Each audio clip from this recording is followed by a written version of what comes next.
So hi everyone, thank you for showing up. It's so nice to see so many people interested in not only this talk but MIGs in general. The room has been packed for 2 days, it's great. So my name is Anne-Sophie Mongeau, I'm a sound designer here at IDOS Montreal, and today I'm going to talk to you about designing the sound of reality and Shadow of the Tomb Raider. So what do I mean by designing the sound of reality? In a game such as Tomb Raider, the story may be fictional, but it still sources its stylistic references from the real world, as opposed to other genres such as sci-fi and fantasy, where the whole world is thought of and made of from scratch, and all the sounds that belong to that world are also made of and thought of from scratch. In the realistic type of game, the sounds that we sound design to start with are sounds from the real world. And we design them, according to our expectations of them and how we think they should sound based on our experience of them. So in a game such as Tomb Raider, a waterfall is always going to be a waterfall, and a bird species is an actual bird species that exists in the real world. And if you see like this massive gate or door opening, it's always going to be made from materials that are known to us and mechanics that are, also known to us. So we have expectations of how they're going to sound. And these expectations are based on our real-world experience of these things, but also on our experience of them through other media and other representations, and sometimes the cinematic Hollywood-esque experience that surrounds them. So even if not all of us here have seen actual jaguars or have been through floods and earthquakes, we might all have some sort of idea of how it might sound like, or even how it should sound like. So how do we, sound designers, meet these expectations and walk that fine line between what it actually sounds like in reality, or accuracy, and what we want it to sound like based on ours and the listener's biased expectations, while also offering some sort of originality and character, so not only really staying within those expectations, but surpassing them in a reasonable way. In other words, how do we design a reality that will contribute to the immersive cinematic experience, as well as the storytelling, within that realistic context? So it's not because the game genre is said to be realistic that the sound design is any less important or any easier to do. Because really, when we talk about the quality of being realistic in games and entertainment in general, it means being more believable or convincing rather than being strictly authentic or accurate. So how do we make reality more interesting than it really is? So I'm going to talk a bit about what the vision was here for Tomb Raider in that kind of context.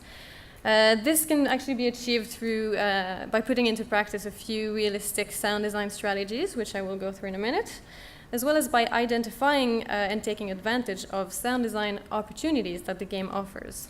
And a combination of those things can help reinforce a sense of place, of immersion, of character, uniqueness, and make the whole experience a bit more memorable. So you will notice that a lot of my examples here will feature ambience sound design, because in Tomb Raider it has been a very important feature which provided us with a lot of opportunities to reinforce immersion. Also, I left the music playing in my examples because music also plays a role in that soundscape, but I made it a bit deliberately a bit lower in volume because we're going to focus on the sound design today. Let's start with some general techniques. These are things to keep in mind throughout the project. The broad strategies that can be used at different moments and in different contexts within the game.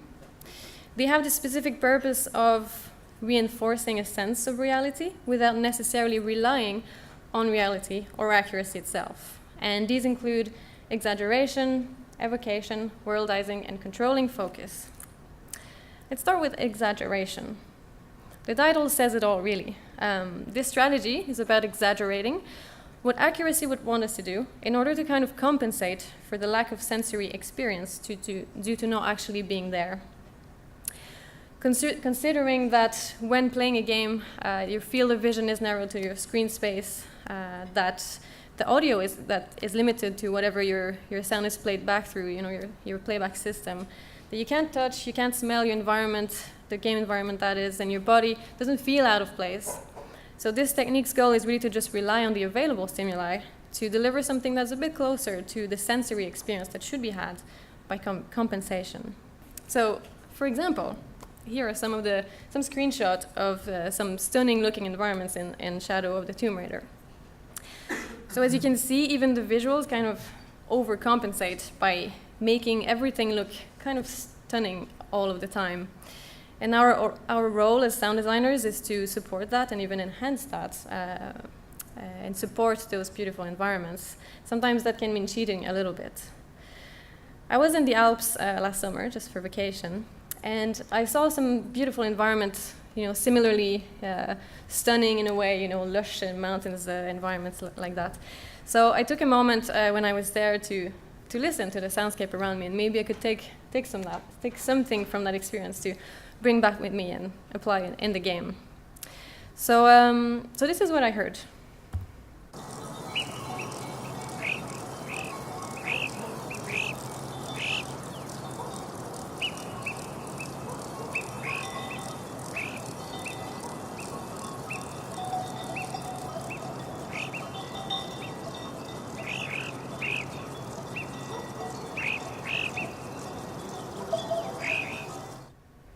So yeah, that sounds pretty nice. Like there's cows in there, there's lots of insects. The crickets in Italy are super loud, so it's really something to listen for. But that feels good for one main reason. It's that it's not actually at all what I listened to that day. This is designed reality, made from recordings from Italy, but it's not at all my original recording. This is my original recording.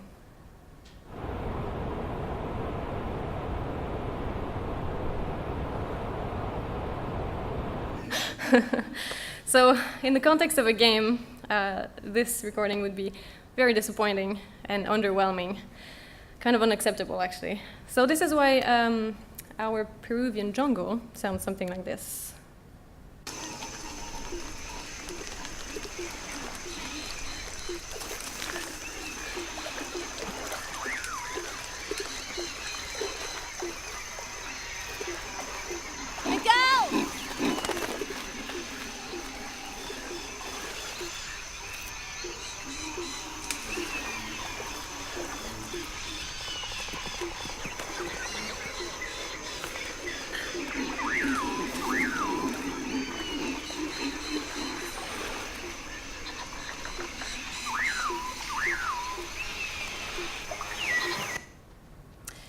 So I've actually never been in the Peruvian jungle. I wish I did, but I like to imagine that that's what it sounds like. At least that's my expectation of it, based on my experience of it through other representations.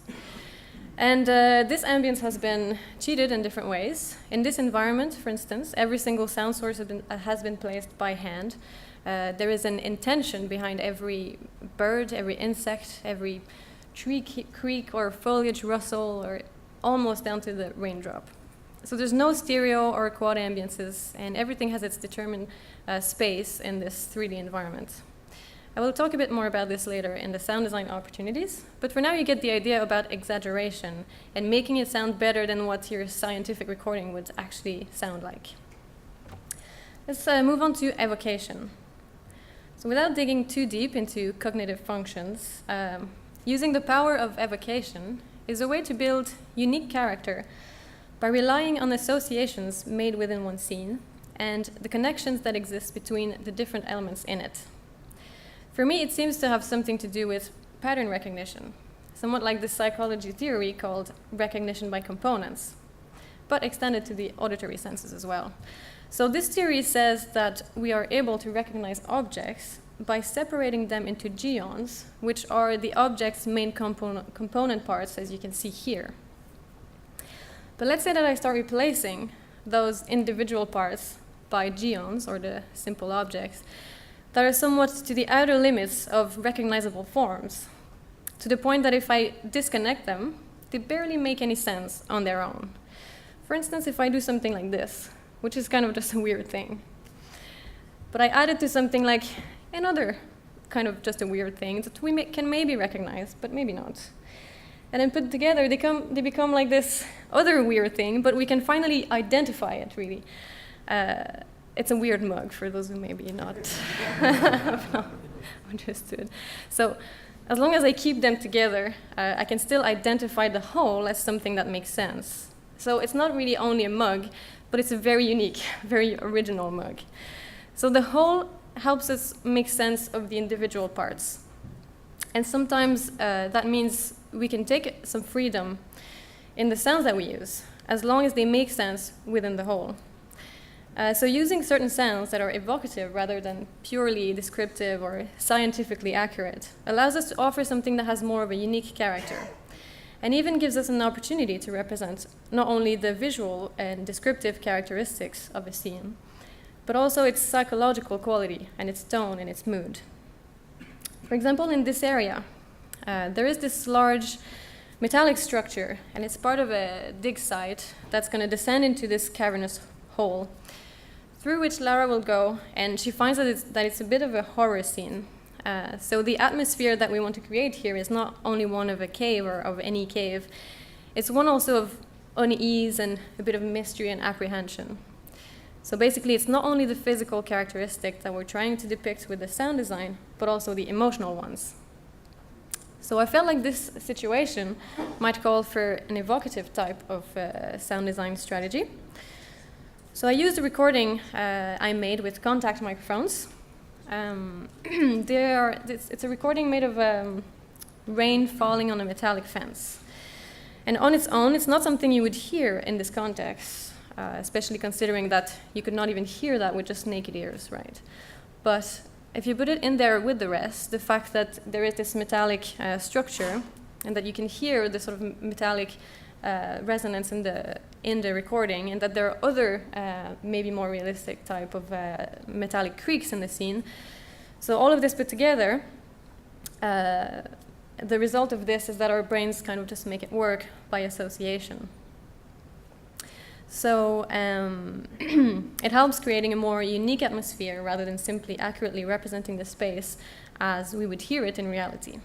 So I'll start by playing this contact mic recording so you can hear what to listen for, and then I'll play the gameplay video in the scene.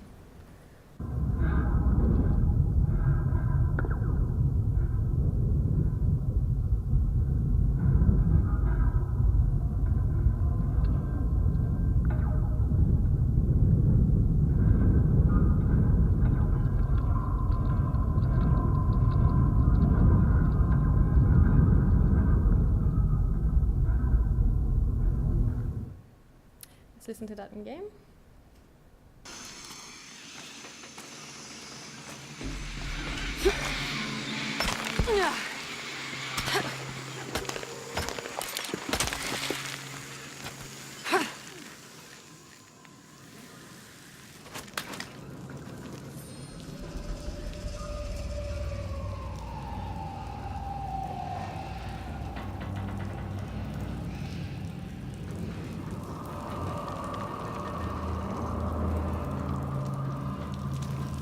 There's been a bloodbath here. What happened?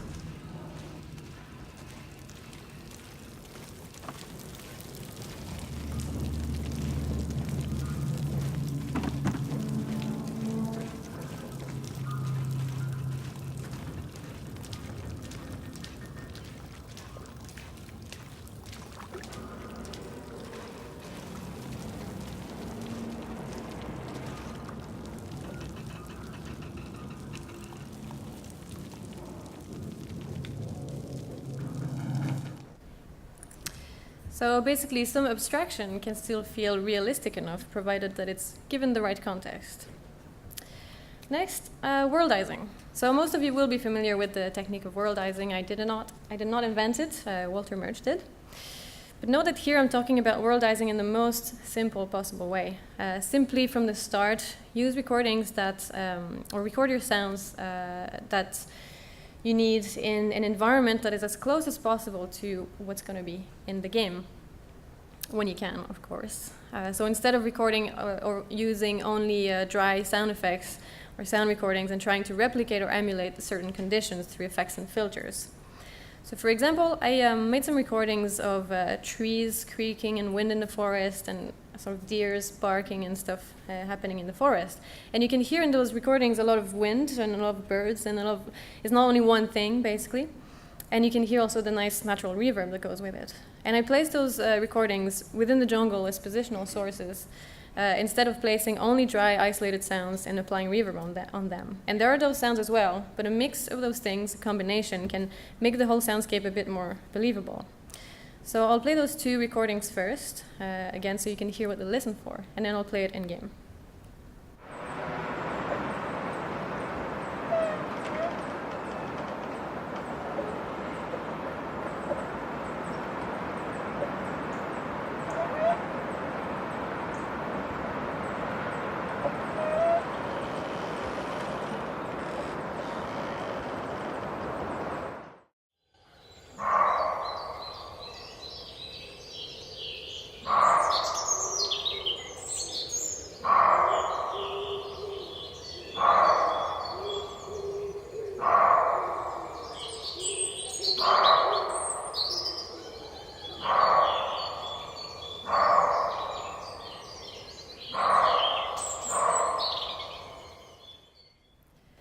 Let's listen to that in the forest.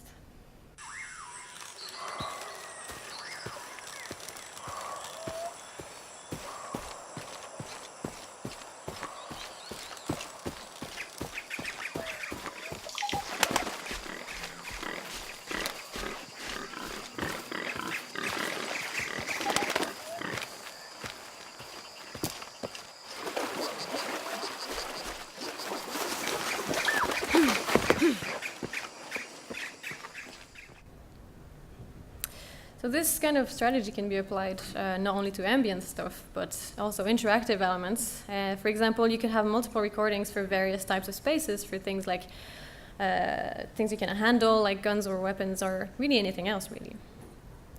So moving on to controlling focus. So in our experiences of the real world, our brains have this ability to focus our auditory attention on a particular stimulus while filtering out a range of other stimuli. And this is called cocktail party effect. And it happens naturally without us consciously making that effort. So in a game, so much can be happening at the same time between ambiences, the foley, the music, the sound effects, the surrounding VO, the important ones, not important ones, and so on. And it's all concentrated in that space, in that screen space in front of us, on which we focus all of our attention. So if we don't fake that cocktail party effect, it actually ends up sounding less realistic and too chaotic, which doesn't reflect the way that we would process our surrounding soundscape in reality.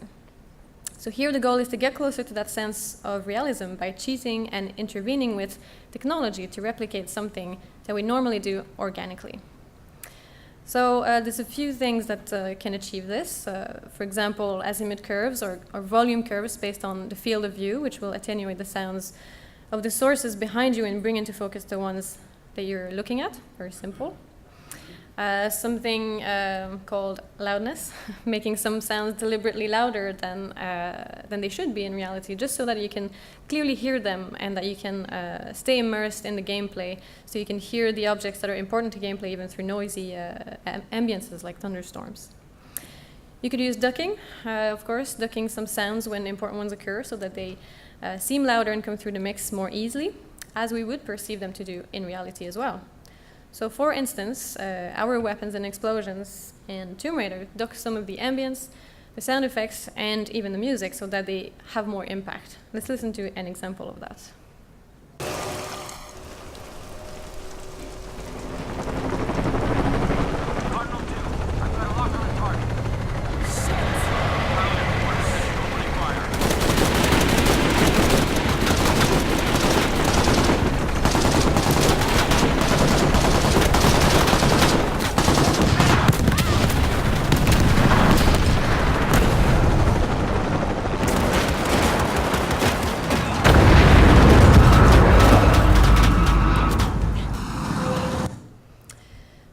Moving on to sound design opportunities, through which all of the strategies mentioned previously can be used as well. So sound design opportunities, they are moments favorable to feature creative, original, ear-catching sound design, which can emphasize on some emotional qualities that are meant to be transmitted through a particular moment of gameplay. These opportunities can arguably be the same, whether the game is said to be realistic or not, but some sound design strategies that we use in the context of a realistic game might differ. And in a linear, narrative-driven game, such as Shadow of the Tomb Raider, these opportunities are many, so I will go through a few examples. First example, location reveal. So sound can contribute to emphasize the time and space where the next events are about to take place. It can also be an excellent opportunity to set an emotional tone. So while there's a lot of value in having the soundscape completely interactive and positional, on a location reveal or a vista, ambiences can be faked or scripted to fit the screen and support the mood. And then this faked ambience can disappear gradually and transition to the actual in-game interactive material. And this allows a bit more control to choose what kind of material and sentiments to present to the player during the first contact with the space, and not just leave it to chance.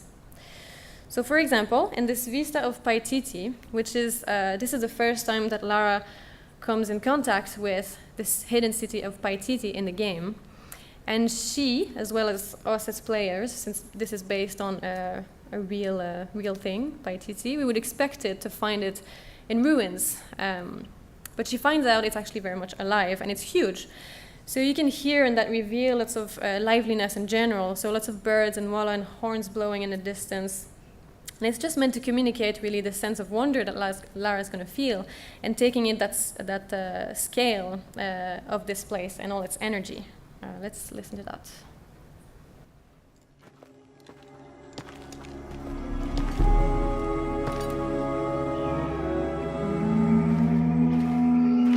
This is incredible.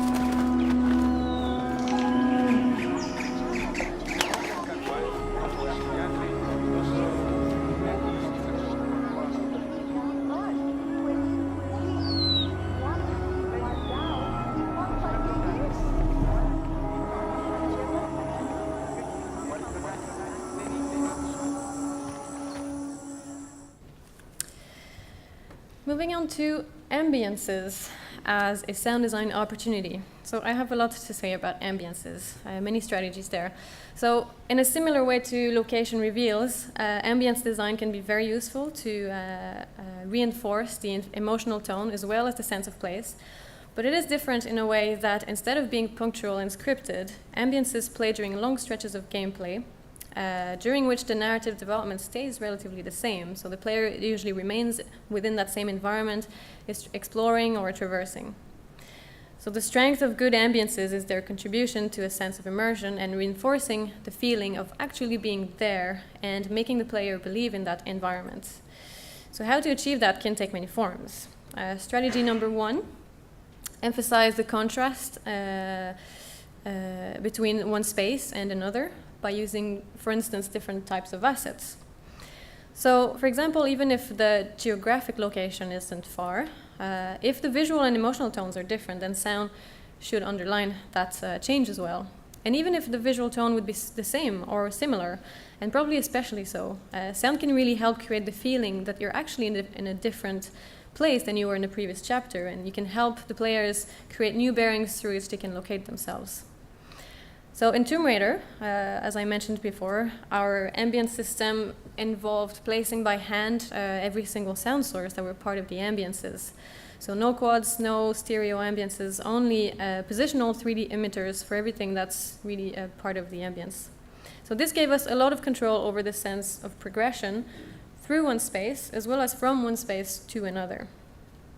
So some quick examples of putting that into practice can include, for example, if you have two forests, you could have one that contains certain types of bird species and another one that contains different types, even if all of those are said to be living in that same geographic area, just to pinpoint some differences.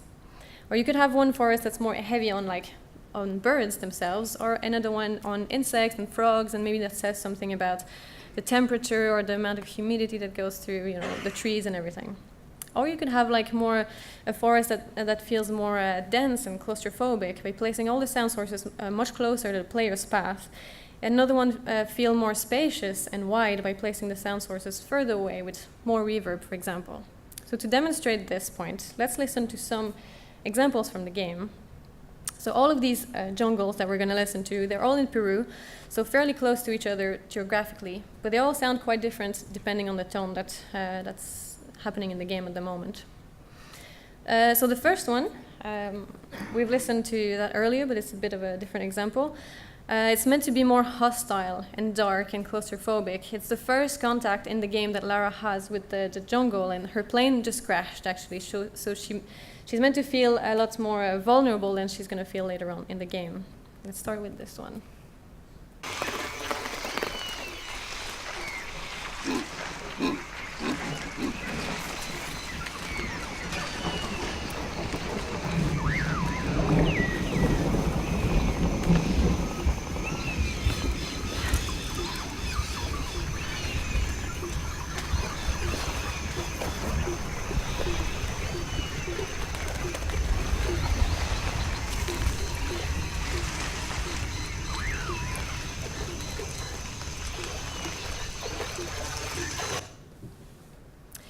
In the second example, so Lara goes from this small, very lush kind of oasis area into this darker forest, which she finds is kind of laced with ruins, and she believes that she has just found the hidden city Paititi.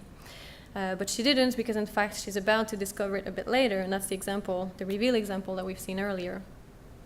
So this version of this hidden city Paititi, this first version that she finds, is kind of the more realistic, expected Paititi that we would think, exists in reality. It's meant to feel dead and empty and abandoned and in ruins. So it actually itself will contrast also with the actual Paititi, which is going to be a lot more lively later on in the game. Let's start with this one.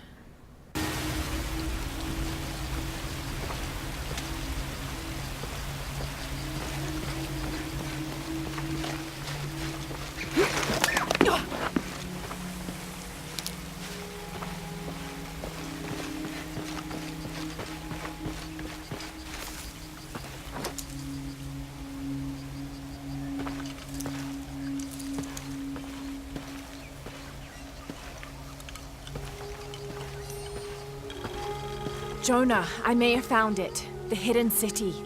I'm gonna look for the serpent with a silver eye.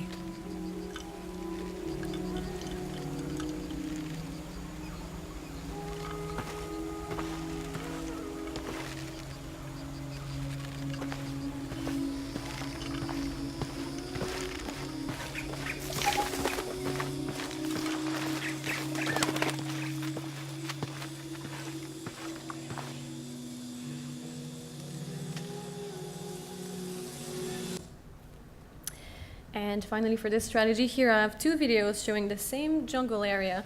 But in the first one, Lara is just about to fight a creature that's said to live in this part of the jungle. And this creature terrorizes the wildlife. So everything is a bit more creepy and quiet, and the music also plays a role in that and setting that tone. And in that second video, Lara just killed that creature. So all the wildlife, basically all the forest, comes back to life. And so everything is meant to feel more, lush and serene. So we even added a bit more reverb on that space for this specific instance. Let's start with the first video before the fight.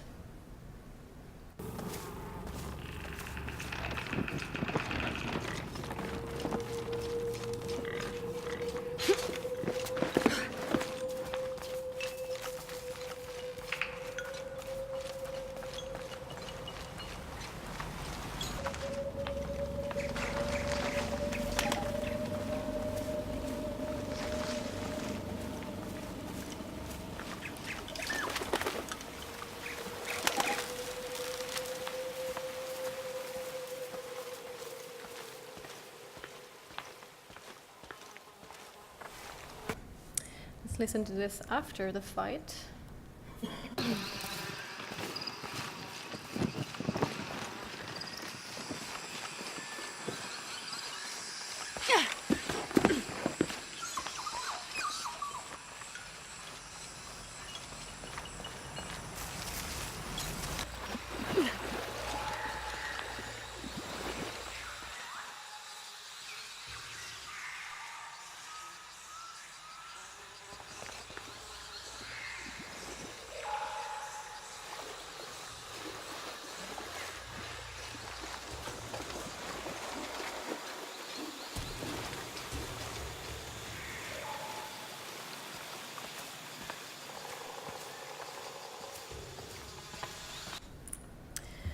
So the same strategies for this can be applied to really any type of environment. It doesn't need to be jungles. We just happen to have a lot of them.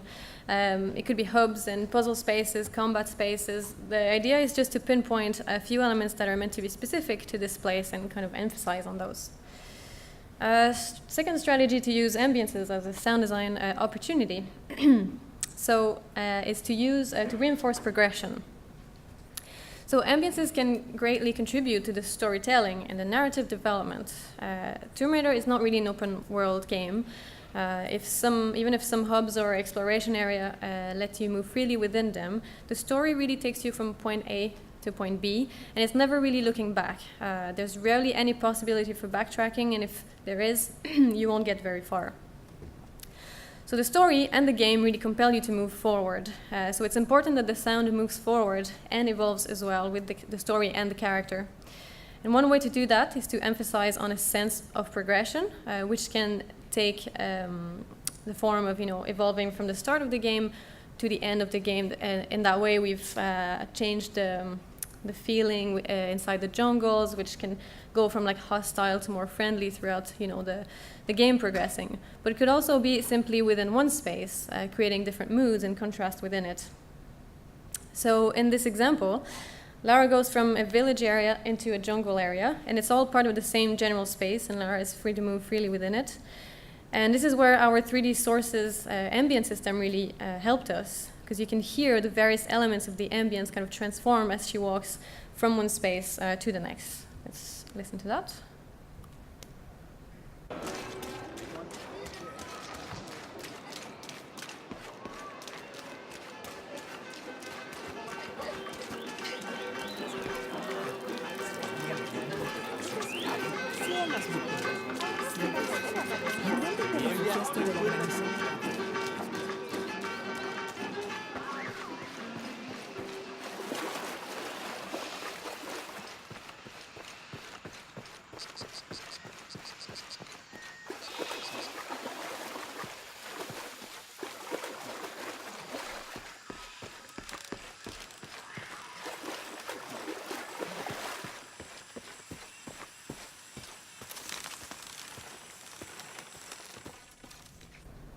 This strategy gives us so much control that even if Lara goes through like a patch of sunlight, we can just put some more dry crickets in there. And if she goes through a mud patch, then it's going to be more about frogs and things like that. So it's really about deciding with intention how it's going to sound basically in every single spot where Lara can move, which is pretty cool. Strategy number 3, sound design the invisible. So another way to make the most of ambiences as sound design opportunities is to give a story to the various locations beyond what is visible on screen, and basically sound design the invisible. In a way, you have just heard some of that in the jungle, as none of the life that we hear is actually seen. We play sound sources without there necessarily being a visual source, but it can go a bit further than that. For instance, if Lara finds herself in a stone structure in ruin, like a temple, which she does quite often, it can look like it's standing pretty still, but it's possible to use the sound to reinforce the idea that this structure has actually been there for thousands of years and is effectively in ruins. So for instance, we've been adding a lot of debris crumbling and rock stress all around these spaces. You could have some water drips, to indicate that the elements have kind of penetrated the outer walls. You could have some insects and birds or bats chirping, maybe indicating that nature has really overgrown and overtaken the space and kind of claimed it. So it's possible to do that, but also to use some more abstract sounds, which, according to that evocation strategy earlier, will make sense within that greater environment. For example, we have used a lot of those eerie tones extracted from wooden whistles and flutes from that region and that time, thanks to our composer, Brian. And these are sounds to which our ears may not be quite as used to and won't quite identify necessarily as musical or as sound effects. So they will blur the line between the sound design and music, but they will help bring more body to the ambience, which might actually be quite dead if we only relied on what should be there in order to populate it. So in this example, Lara moves from a puzzle area inside a temple in ruins, And you can hear a lot of fire because it's part of the scene, but beyond that, there's a lot of debris sounds, there's some wood rattling in the wind, you've got some birds that you can hear through the hole in the ceiling. And in the second part, she moves just past this puzzle space, and it's meant to be a lot more quiet, and nothing is happening really in that room, so we needed to populate it with something. And we used a lot of those abstract sounds and whistles and tones. And there's no actual music track there. It's going to sound a bit musical, but it's actually all positioned in the space as well. So let's listen to that.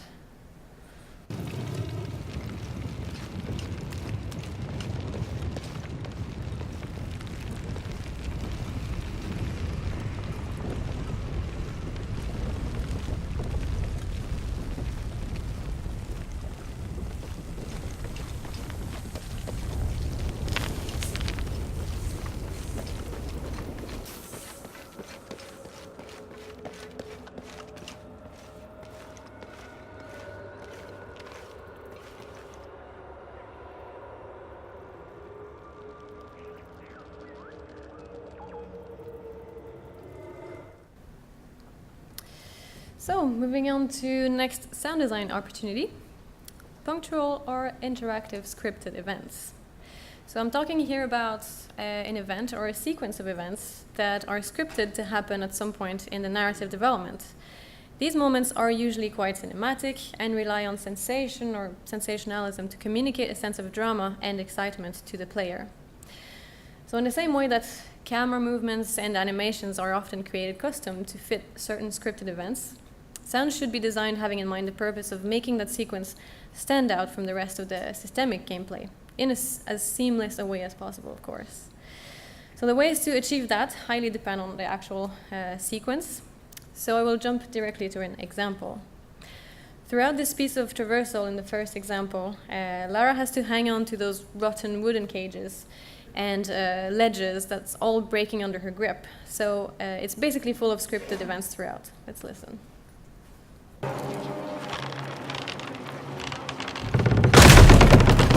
Steady, Lara, steady.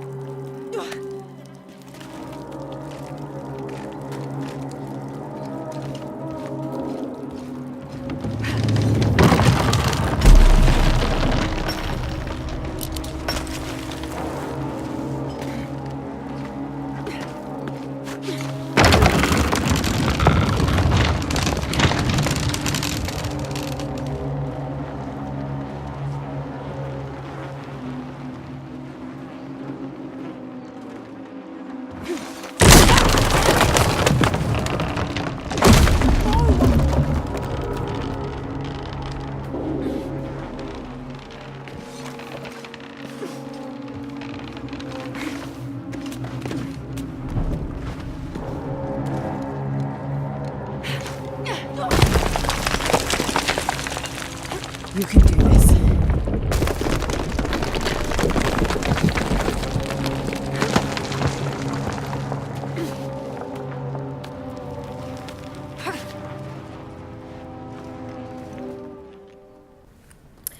I have a second example of those scripted events, another one a bit shorter, very straightforward, just some destruction within Lara's path. Let's listen.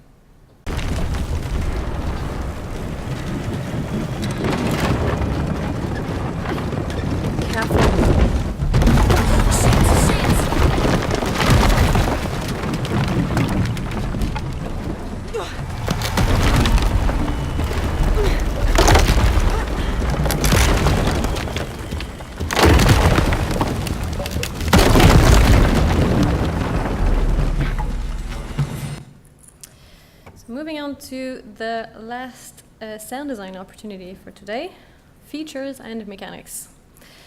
So the specific features and the mechanics present in a game kind of define the game in a way. They are present throughout the game and constitute the most part of the gameplay experience.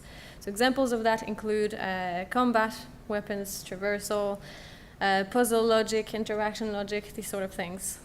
So each and every one of these features need to have strong sound design support reinforcing their respective nature, which could be aggressive or friendly or fast-paced, adventure or emotionally driven, or all of these things. In Tomb Raider, traversal is a really important part of the gameplay.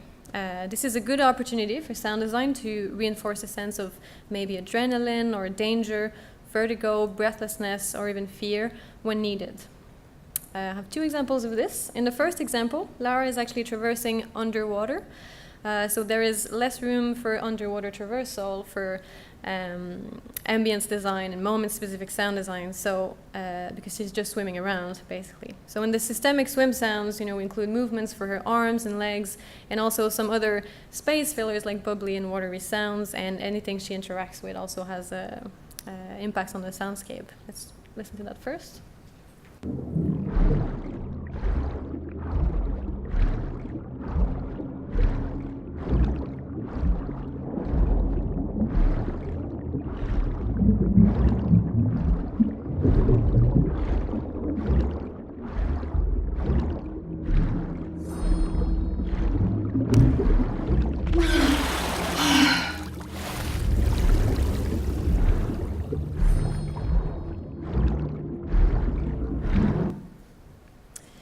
And in this last example of this presentation, it's actually a good example of not only traversal, but also scripted events and ambiences all in one.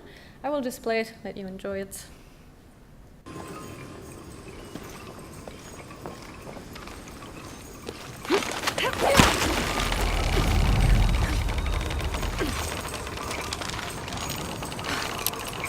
Damn it!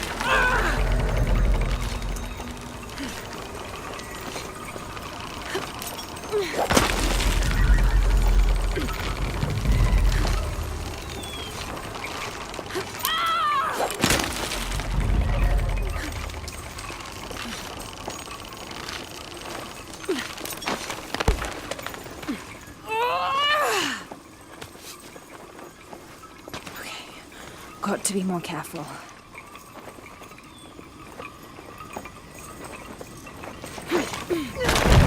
Oh, shit! Can't stay here.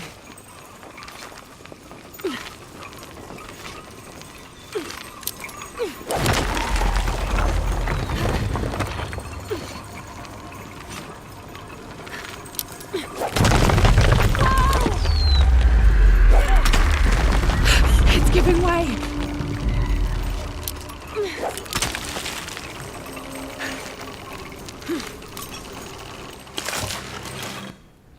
That was close, Lara.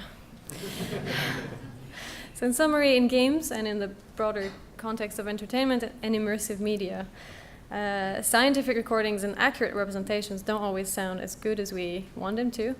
And this is where creativity comes in. So in order to deliver really a unique, good-sounding experience when working in this type of realistic game, the question to ask is really how will you make reality sound better, sound more exciting and more immersive than reality actually is. Thank you, and any questions?